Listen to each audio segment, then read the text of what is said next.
이거 얼마나 큰 희소식이에요. 지금 현 서울시장은 너무 이 물을 좋아하시는 것 같아요. 또 하나 희소식이죠. 35층까지 지금 안녕하세요. 여러분의 부동산 DJ 한정훈입니다. 자, 오늘 이런 주제를 준비해 봤습니다. 2040 서울 도시 기본계획. 이것만 알면 어떻게 된다고요? 부자 된다. 많은 분들이 뭔가 투자를 하려고 하면서 무조건 어떤 지역에 가가지고 물건을 알아보고 이렇게 하는 분들이 상당히 많거든요. 하지만 그런 투자를 하기 위해서는 우리가 투자할 그런 지역에 뭔가 큰 그림을 알아야 돼요. 그 큰 그림이 바로 이 서울에 투자하는 분들한테 해당이 되는 거지만 서울시 도시 기본계획입니다. 그래서 기본계획에 나와 있는 내용 이것만 알면 우리가 투자의 방향을 설정할 수 있다는 거죠. 자, 한번 보시죠. 자, 2040 서울 도시 기본계획. 이게 2020 계획에서 2030 계획으로 바뀌었다가 다시 지금 2040 계획. 이게 중장기 계획이에요. 향후 20년 서울이 지향할 도시 공간의 미래상을 담은 중장기 계획입니다. 그래서 상당히 의미가 있는데, 뭐 이렇게 기사들 이렇게 쭉 나왔죠. 근데 가장 중요한 이거 물론 지금 뭐 여러 가지 변화들이 생기는데 우리가 알아야 될 것들만 제가 한번 보겠습니다. 6가지 계획이 가장 크게 우리가 보면 6가지 계획인데 여기에 이제 해답이 있습니다. 그 중에 한번 보시죠. 자, 6가지인데 지금 제가 이제 체크를 해놨잖아요. 보행 일상권, 수변 중심지 기능 강화로 도시 경쟁력 강화.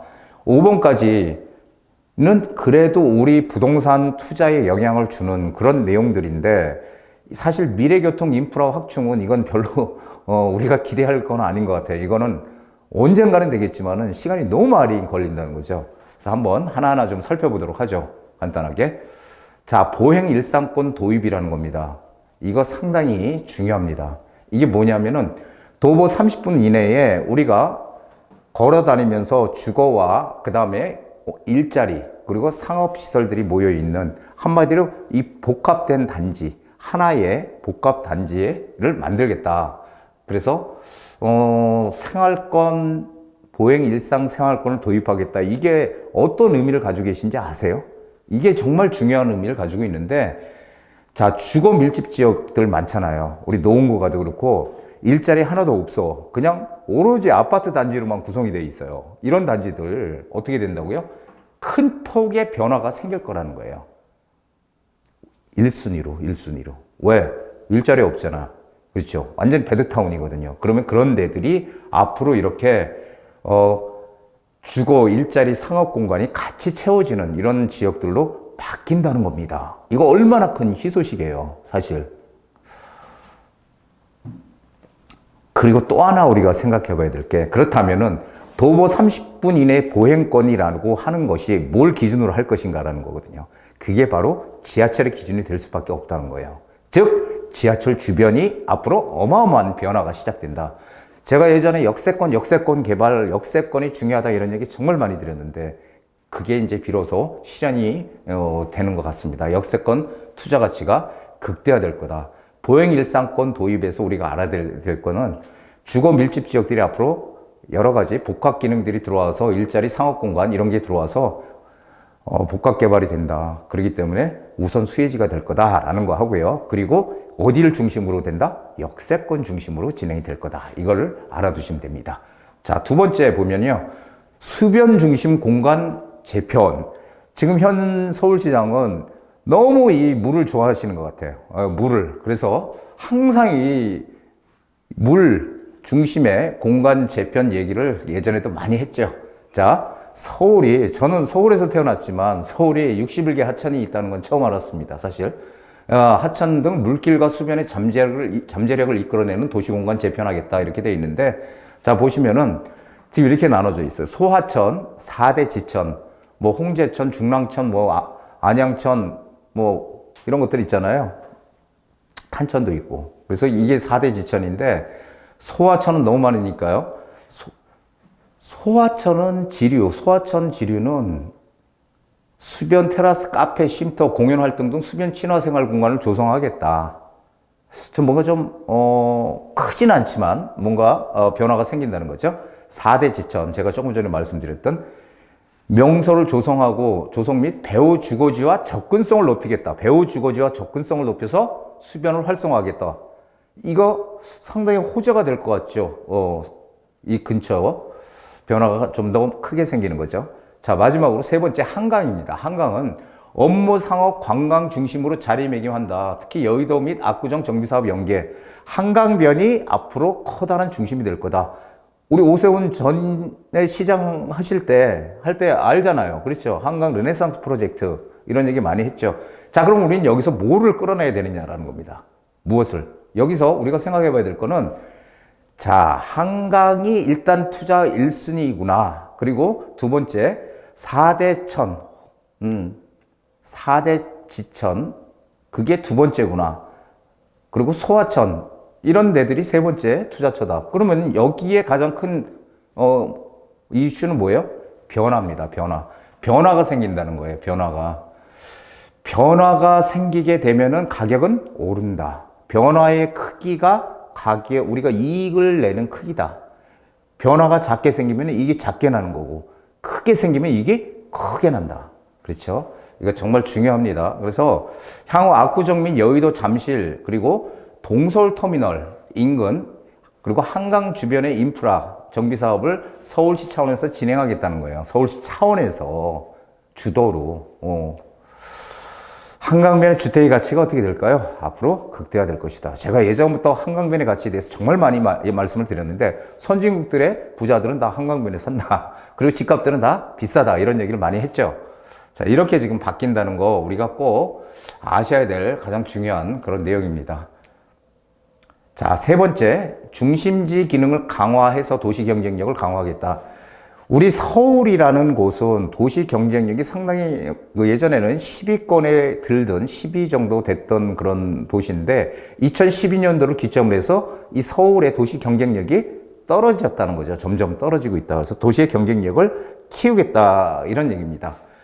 그래서 4+1축 조성, 첨단과 전통이 공존하는 미래도심 재탄생 이렇게 돼 있는데요.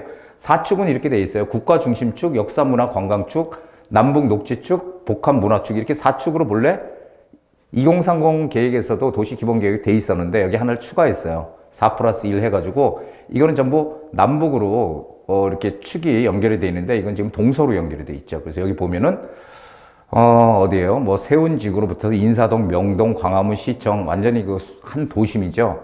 자, 우리 여기 보면요.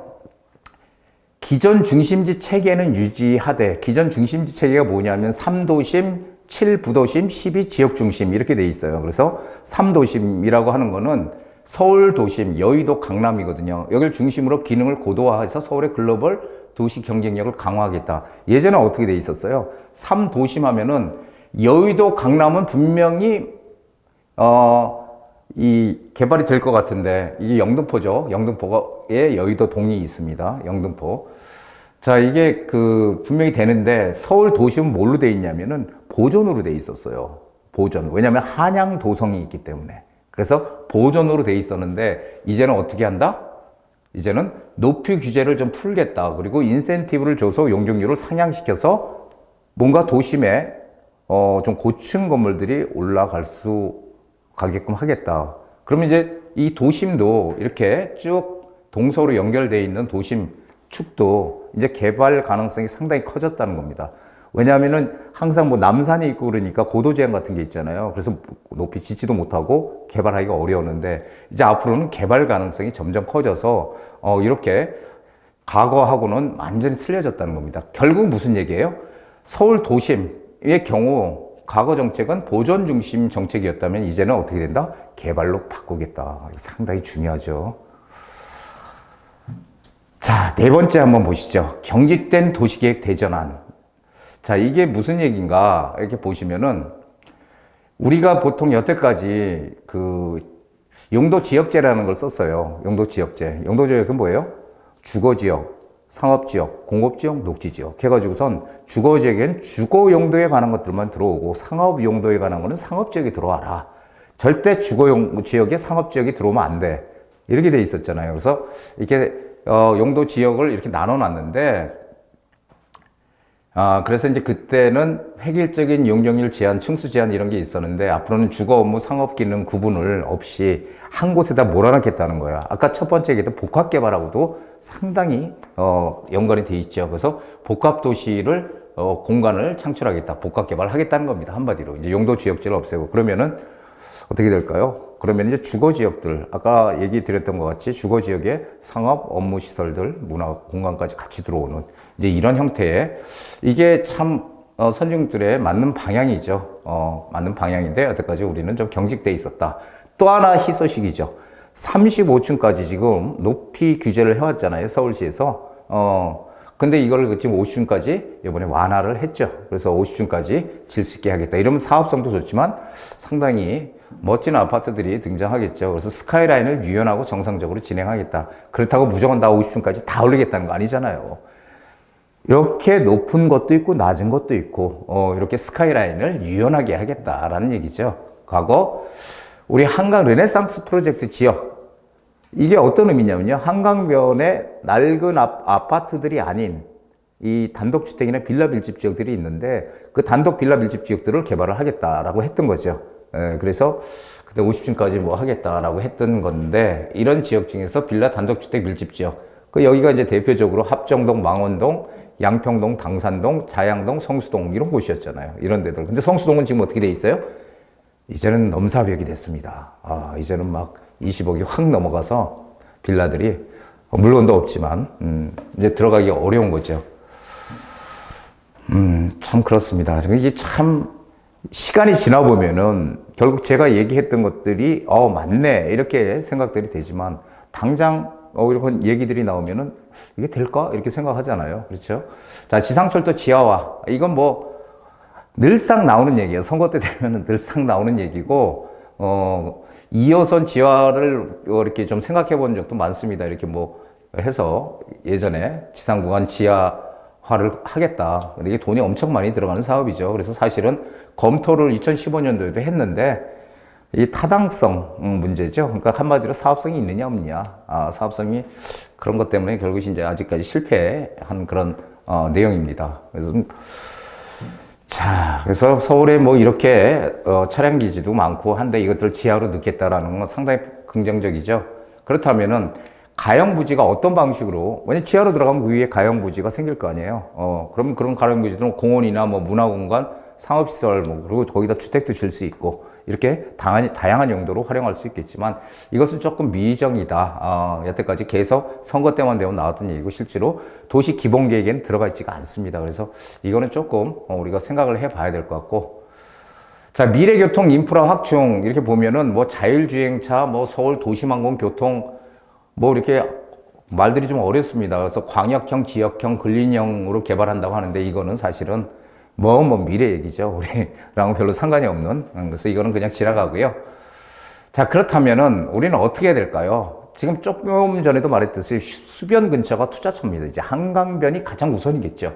한강변의 미개발지를 노려야 됩니다, 지금. 정말 지금 시급한 시기예요. 우리는 먼저 뭔가 진행되기 전에 들어가야 되거든요, 지금. 정말 좋은 기회인데, 기회를 포착을 하는 분들은 아마 이익을 많이 내실 거예요. 역세권, 이거 상당히 중요합니다. 역세권. 역세권, 제가 항상 역세권의 중요성에 대해서 강조를 했지만, 조금 전에 얘기했듯이 뭐, 비욘드 조닝이라든지 이런 것들이 다 결국 어떻게 돼요? 일상 보행권 이런 것들 다 역세권을 중심으로 해서 될 것이다. 복합개발도 마찬가지고, 역세권의 가치가 커지겠죠. 그러면 역세권도 어디 역세권으로 들어가느냐가 더더욱 중요하다는 겁니다. 자, 마지막으로 지금 재개발, 재건축, 서울의 주택 공급을 할 수 있는 유일한 방법입니다. 이제는 풀겠다는 거죠. 물론 시간은 걸리겠지만 조금씩 풀 겁니다. 자, 재개발, 재건축 시대가 왔습니다. 그렇다면 우리는 어떤 지역에 어떻게 우리가 들어가서 행동을 해야 될지 이제는 방관하고 있으면 안 된다는 거죠. 내가 내 재산을 늘리는 거는 자본주의 사회의 가장 기본입니다. 열심히 내가 노력해서 내 재산을 늘려가는 거죠. 자, 기회가 왔습니다. 제 유튜브를 이렇게 열심히, 그리고 제가 방송을 열심히 봐주셨던 분들, 이제는 행동해야 되는 그런 시점이 왔다. 이렇게 마지막 말씀을 드리고 싶습니다. 자, 오늘 강의 여기까지인데요. 제 강의가 마음에 드셨으면 구독과 좋아요 알람 설정까지 해주시면 제가 강의하는데 커다란 힘이 될 것 같습니다. 자, 오늘 고맙습니다.